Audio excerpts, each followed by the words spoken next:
آج کی اس ویڈیو میں آپ کو 7 ایسے جانوروں کے بارے میں بتایا جائے گا جو کہ معدوم ہو چکے ہیں یا معدوم ہوتے جا رہے ہیں یا معدوم تھے، یعنی ان کا وجود ختم ہو چکا ہے، لیکن اگر آج وہ ہوتے تو آپ کے لیے زندہ رہنا مشکل ثابت ہو سکتا تھا۔ یعنی 7 animals you will be glad are extinct، کہ 7 ایسے جانور ہیں جن کے وجود کے ختم ہونے پر آپ خوش ہو سکتے ہیں یا خوشیاں منا سکتے ہیں۔ سب سے پہلے اگر جانور کی بات کی جائے تو سب سے پہلا جو جانور ہے وہ دا ڈائر وولف ہے۔ دا ڈائر وولف پلیسٹون کے دوران شمالی اور جنوبی امریکہ کے ارد گرد مختلف علاقوں میں کینسس درون کے نام سے بھی برے بھیڑیوں میں بھی شامل کیا جاتا ہے، یعنی کینس ڈائرس ہے، اور یہ مختلف علاقوں میں، امریکہ کے مختلف علاقوں میں بھی یہ رہتا رہا ہے۔ اگرچہ اوسطاً یہ شدید بھیڑیا اس دن کے سرمئی بھیڑیوں کے بڑے نمونوں کے سائز میں اسی طرح کا تھا، یعنی اگر اس کے سائز کے بارے میں بات کی جائے تو آج کل کے دور میں جو ایوریج جو ڈائر وولف ہے، اگر اس کے آج کل کے دور میں دیکھا جاتا تو آج کل کے دور میں جیسا کہ گرے وولف ہے ویسا ہی ڈائر وولف تھا سائز کے اعتبار سے۔ تاہم اس کی جو بدترین جو تاریخ ہے، کاٹنے کی جو تاریخ ہے، یعنی اس کا کاٹنا جو ہے وہ تمام کے تمام جانوروں سے مضبوط تھا۔ اس کے جو دانت ہیں وہ لمبے، مضبوط اور سب سے زیادہ گرفت والے سمجھے جاتے ہیں، یعنی ان کے دانت بھی بڑے ہوتے تھے اور اس سے زیادہ بڑے پیمانے پر قابلیت کی صلاحیت بھی ان میں شامل تھی۔ یہ بھی خیال کیا جاتا ہے کہ وہ اپنے شکار کی ہڈیوں کو کچلنے کے لیے بھی استعمال کرتے تھے، یعنی اتنے زیادہ بڑے مضبوط دانت تھے، اور انہیں قتل کرنے کے لیے بھی استعمال کیا جاتا تھا۔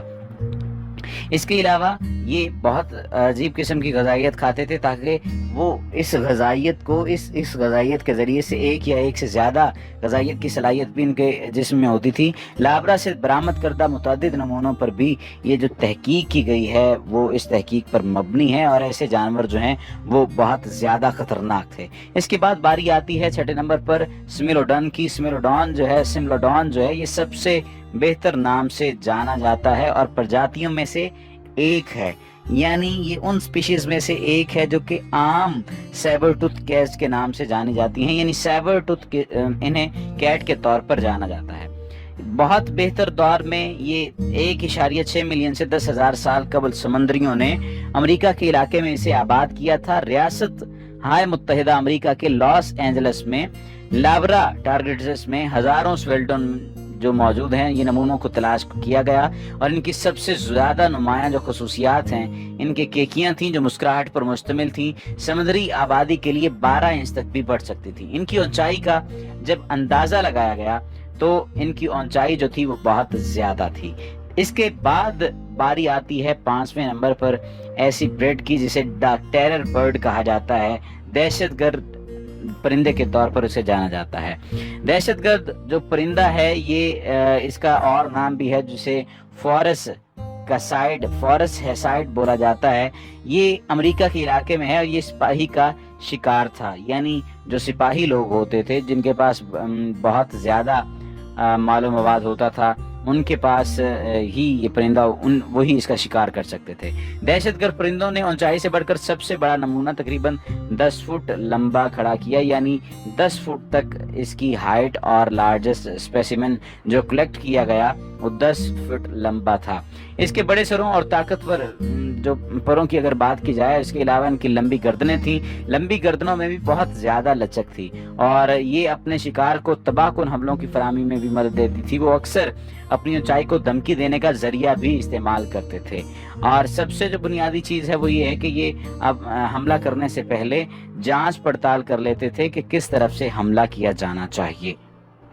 اس کے بعد باری آتی ہے دا اسپائنوسورس کی۔ اسپائنوسورس کے بارے میں اگر بات کری جائیں تو یہ ٹی ریکس سیریز سے ملتی جلتی ہے، اور اس کا ڈائناسورس کا جو مطلب تھا کہ یہ ایک بڑے پیمانے پر اور زمین کی کاروائی تھی۔ یہ کریٹیسس دور کے دوران تقریباً 112 سے 97 یعنی 97 ملین سال پہلے سے 112 سال کا جو عرصہ ہے یہ بہت زیادہ عرصہ ہے، اور شمالی افریقہ کے تسلسل میں رہتے تھے۔ ان کا سائنسی نام، جس میں ریڑھ کی لہر کا ترجمہ ہوتا ہے، ڈائناسور کی سب سے خاص خصوصیت کو ظاہر کرتا ہے۔